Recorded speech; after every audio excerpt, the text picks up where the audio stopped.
என்ன ஆச்சு காவேரி உனக்கு? என் மேல உனக்கு ஏதாவது கோவமா? நான் ஏதாவது தப்பு பண்ணிட்டேன்னு தோணுதா? நான் உன்னை ஃபோர்ஸ் பண்றேங்கிற மாதிரி தோணுதா?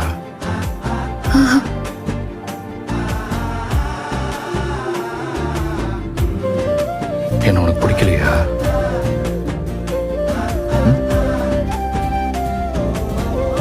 என்னதாண்டா ஆச்சு உனக்கு? நீங்க என்ன விட்டு போயிடுவீங்களோன்னு ரொம்ப பயமா இருக்கு. எனக்கு எனக்கு நீங்க வேணும். உங்களை விட்டு என்னால இருக்க முடியாது. ஏய், காவேரி என்ன ஆச்சு உனக்கு? ஏன் இப்படி எல்லாம் பேசுற? நீங்க என்ன விட்டு போயிட மாட்டீங்கல்ல, அது மட்டும் சொல்லுங்க.